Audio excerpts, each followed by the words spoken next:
Agradecemos ao Dr. Yuri e nós vamos na sequência para o próximo palestrante, que é o Dr. Luigi Braga. Por favor, Dr. Luigi. O Dr. Luigi vai falar sobre riscos derivados da decisão que o Supremo Tribunal Federal adotou na ação que foi julgada, teve aquele julgamento recentemente envolvendo a questão da homofobia. O Dr. Luigi, ele é advogado, professor, é especialista em direito empresarial e tem pós-graduação em tutela dos direitos difusos, coletivos e individuais homogêneos, mestre em direito tributário pela Universidade Católica de Brasília e também especialista pela Universidade de Michigan em decisões de sucesso, lei e ética aplicada em decisões. É um dos autores de 3 obras na área do terceiro setor e tributação pela Editora Forense e de uma obra sobre liberdade religiosa também pela Unapress. E ele desempenha a função de advogado-geral da Divisão Sul-Americana para as instituições ligadas à Igreja Adventista do Sétimo Dia. Boa palestra, Dr. Luigi.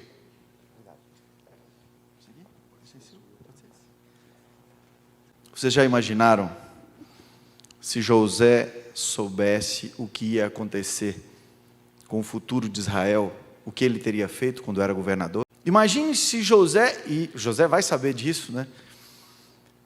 Eu imagino a reação de José, quando ele ressuscitar, souber o que aconteceu com Israel, após a morte dele, e aqueles foram se esquecendo. Então, senhores, liberdade religiosa é igual unha, você tem que cuidar dela todo mês, toda semana, as mulheres quase todo dia, né? Por que eu estou dizendo isso para vocês? Porque se perde com muita facilidade. Eu vou mostrar para vocês. Aconteceu essa semana, o Supremo Tribunal Federal acabou de equiparar a homofobia e a transfobia ao crime de racismo. E num primeiro momento, algumas pessoas falam comigo assim, e por que vocês... Uma pessoa perguntou assim, pois é, né, doutor Luigi, a gente perdeu. Não, a gente não perdeu, até porque nós não estamos disputando com ninguém. Vamos ficar atentos, a Igreja Adventista não é a favor da violência contra os homossexuais, a Igreja Adventista não quer violência contra ninguém, a Igreja Adventista está longe disso. Nós entramos nessa ação por um único motivo, defender o direito de manutenção do texto bíblico sem nenhuma restrição. Isso não é a primeira vez que aconteceu. Vocês sabem muito bem a lei do divórcio. Qualquer pessoa nessa igreja aqui pode se divorciar. Agora, a igreja tem as suas regras com relação ao divórcio. Você pode legalmente estar de acordo com a lei, mas não está de acordo com a lei, às vezes, dentro da estrutura da igreja. Não é a primeira vez que isso aconteceu. Só que agora começa a ficar complicado, por quê? Porque não foi criada uma lei para proteger os homossexuais. Eles pegaram uma lei já existente para proteger a questão do preconceito e fizeram uma equiparação e acrescentaram ali. E aí vocês vão ver como os artigos são perigosos e por que eu falei desse jeito no Supremo Tribunal Federal. Eu vou ser rápido aqui. Eu quero só ler os artigos para vocês aqui. O artigo 1º da lei diz assim: serão punidos, na forma desta lei, os crimes resultantes de discriminação ou preconceito de raça, cor, etnia, religião ou procedência nacional. O Supremo agora pegou dentro desta lei e colocou a questão do preconceito, homofobia e transfobia. Agora vamos ver aqui, para vocês terem ideia de qual é o risco e o desafio que nós podemos ter. Imaginem agora a igreja. Quando vocês pensam em igreja, nós temos que pensar a estrutura integral da igreja, né? Igreja como instituição, igreja como escola, igreja como hospital, igreja como novo templo, igreja como uma série de coisas que nós somos. E olha bem o artigo 4º. Diz assim: negar ou obstar emprego em empresa privada. Pena de reclusão de 2 a 5 anos. Entenderam ou não? Sacaram o problema? Negar ou obstar emprego em empresa privada.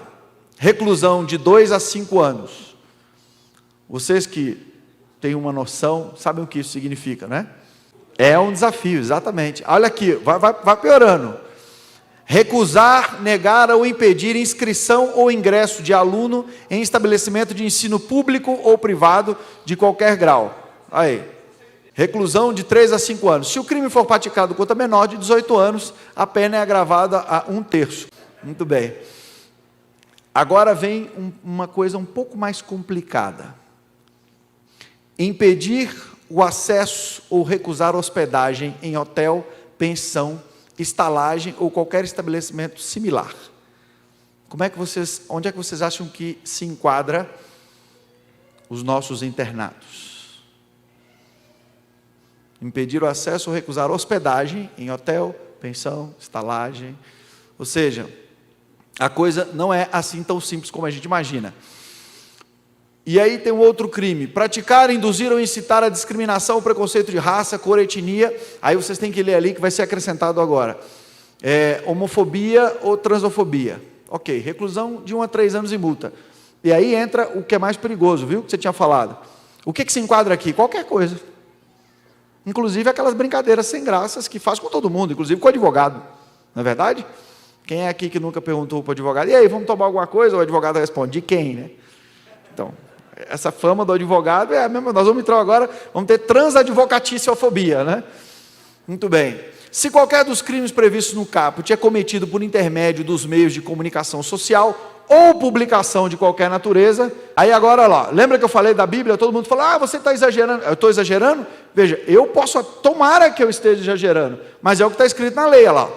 No caso do parágrafo anterior, o juiz poderá determinar, ouvido o Ministério Público, ou a pedido deste, ainda antes do inquérito policial. Está vendo aí, doutor? Ainda antes do inquérito policial, olha essa lei, hein? Ainda antes do inquérito policial, sob pena de desobediência. Antes do inquérito, sob pena de desobediência. O recolhimento imediato e a busca e apreensão dos exemplares do material respectivo. Aí eu pergunto a vocês: isso aí é preconceito, gente? Deixa eu ler o texto para vocês. Romanos 1, 26, 27 e 28. Por causa disso, Deus os entregou a paixões vergonhosas. Até suas mulheres trocaram suas relações sexuais naturais por outras contrárias à natureza. Da mesma forma, os homens também abandonaram as relações naturais com as mulheres e se inflamaram de paixão uns pelos outros. Começaram a cometer atos indecentes, homens com homens, e receberam em si mesmos o castigo merecido pela sua perversão. Além do mais, visto que desprezam o conhecimento de Deus, ele os entregou a uma disposição mental reprovável para praticarem o que não deviam. Eu pergunto a vocês: este texto é preconceituoso ou não? Ele não é preconceituoso, ele é conceitual. Essa é a questão. Ele é conceitual. É por isso que é desafiador.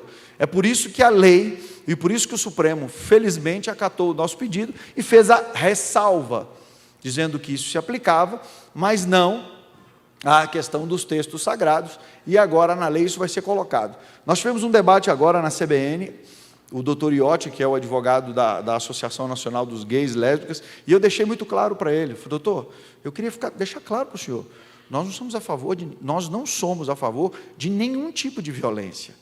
Longe de nós isso. Nós não queremos que ninguém seja prejudicado, que ninguém seja atacado. Nós queremos que todo mundo tenha liberdade de ser o que é, até porque não adianta nada a gente defender liberdade religiosa só para nós, né? Cada um tem que dizer o que acredita, cada um tem que seguir o que quiser. Essa é a grande questão da liberdade. Agora, retirar o nosso direito de, com base num fato social, dizer que a relação aceita por esta igreja é somente entre um homem e uma mulher, é uma relação heterossexual, isso é um direito nosso. Isso é um direito como igreja.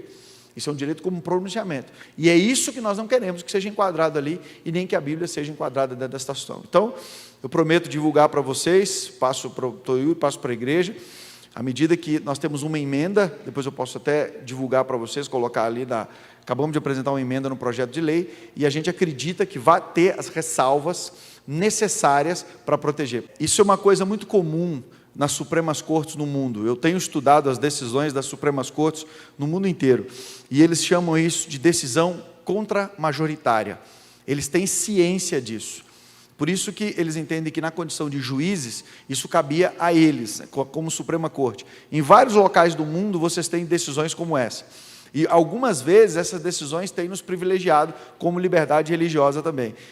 Só que o Supremo brasileiro ele tem sofrido algumas acusações por aquela expressão que eu usei ali, pode ser que alguns não tenham entendido, mas caso vossas excelências queiram, numa atitude iluminista, porque é isso que eles às vezes se consideram, iluministas com relação a algumas coisas. E nesse caso aí, está aí um criminalista, tem outros aqui, eles criaram um tipo penal num acórdão. A associação agora, alguns promotores têm se pronunciado dizendo que não vai denunciar ninguém com base num tipo penal criado num acórdão. E por isso que eu terminei a minha fala lá dizendo, por favor, não façam justiça com os poderes do Poder Legislativo. Né? Mas o Poder Legislativo vai assumir a função dele agora, vai fazer o trabalho, e aí a maioria vai prevalecer. Agora, gente, que fique claro, não achem vocês que nós perdemos porque nós não estamos disputando com ninguém. Não é o nosso objetivo, nós estamos ali para resguardar os nossos direitos, não somos a favor de violência contra ninguém. Agora, perder e colocar sob ameaça os nossos direitos, isso a gente não pode permitir que aconteça. Obrigado a todos pela atenção.